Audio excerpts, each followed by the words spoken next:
naman akalain na hindi ko rin inaasahan pa. Narito tayo ngayon upang matunghayan ang nagiinit, nagbabaga at talaga namang usap-usapan at nagtitrending na latest issue ni Ate Erica. Sa pagpapatuloy ay narito muli si Kalingap Val Santos Matubang upang pag-usapan ang issue sa pagitan ni Ate Erica at ng kanyang pamilya, lalong-lalo na sa kanyang lolo na si Lolo Miguel. Dito nga ay sinasabi ni Kalingap Val na tutuparin niya ang pangako niya kay Lolo Miguel na talaga namang inabandona ng kanyang mga apo at hindi na binibisita pagkatapos magkaroon ng sariling bahay at mga pera. At ito nga si Ate Erica at Sheila May. Sumayaw-sayaw, tayo'y sumayaw-sayaw, limutin na.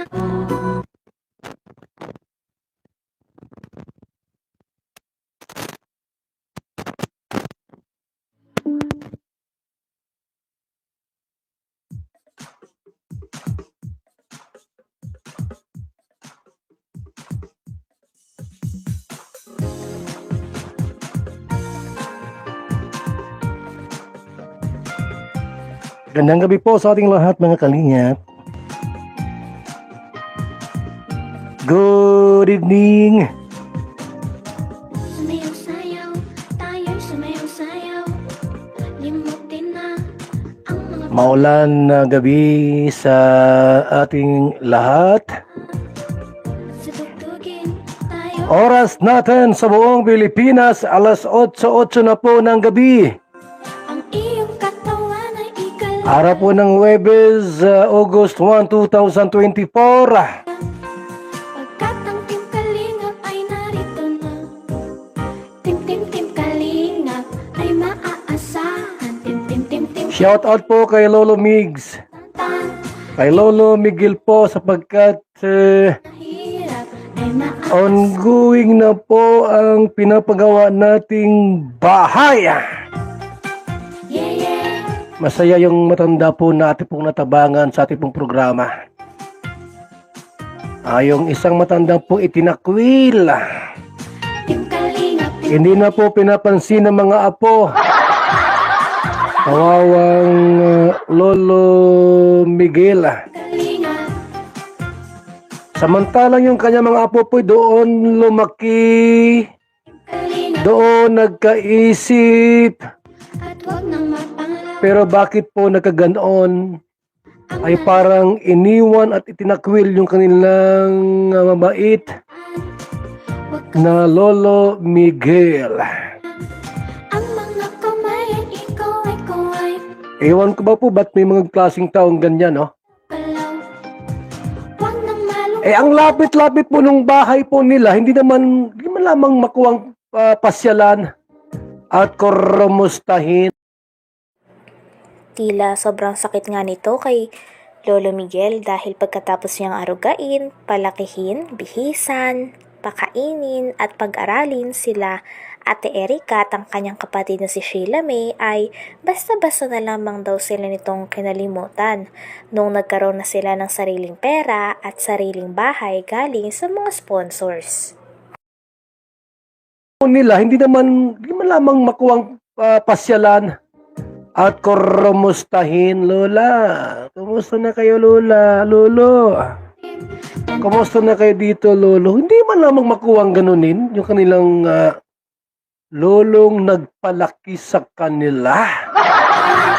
Team Kalingap ay maaasahan.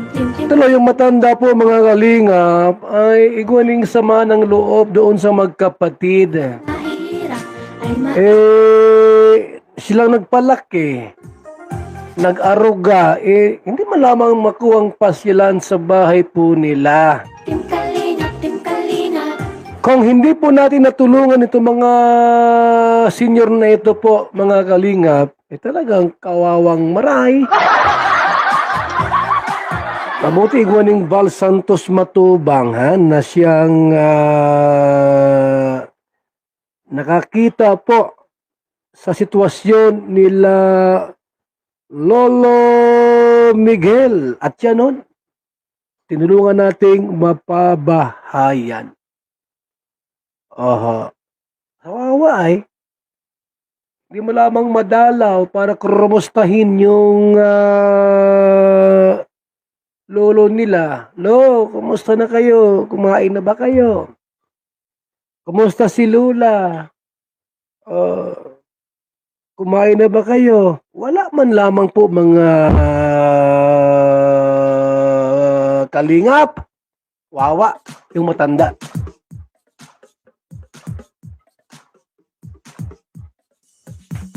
Ngayon, ano nangyari? Anong nangyari sa inyo? Kinarma na kayo? Sumayang sayaw, Kinarma na kayo. sayaw. Limutin na ang mga problema.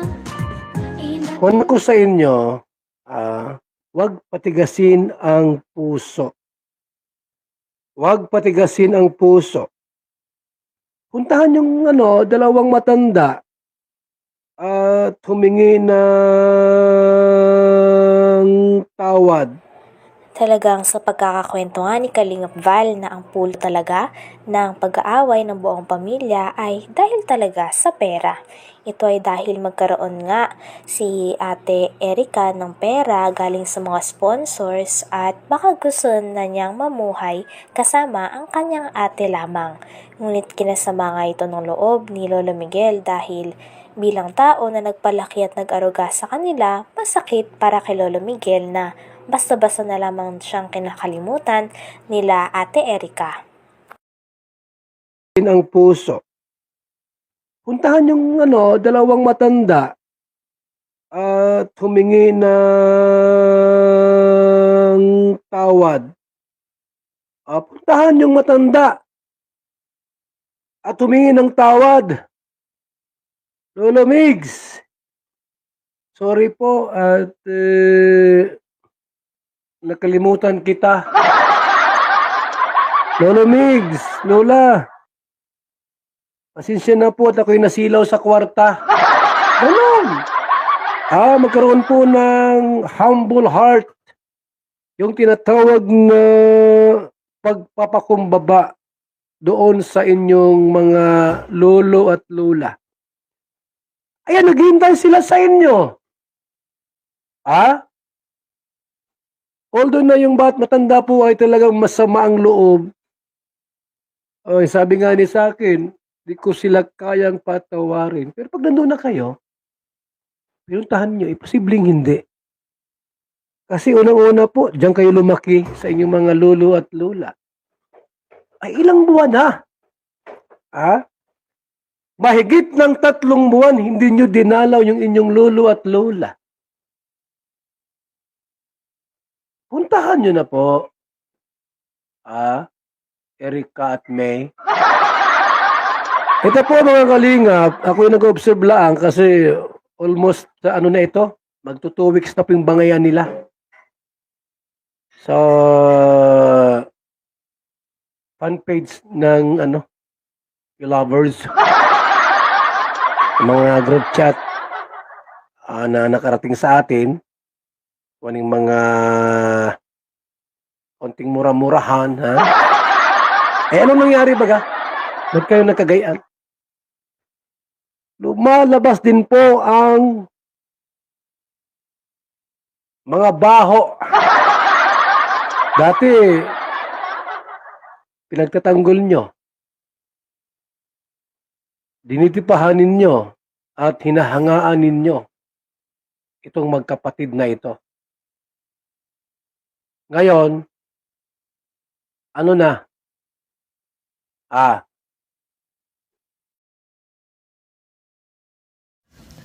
Hanggang dito na lamang muna ang ating nag-iinit, nagbabaga, pinag-uusapan at talaga ng mga nagtitrending na latest issue ni Ate Erica.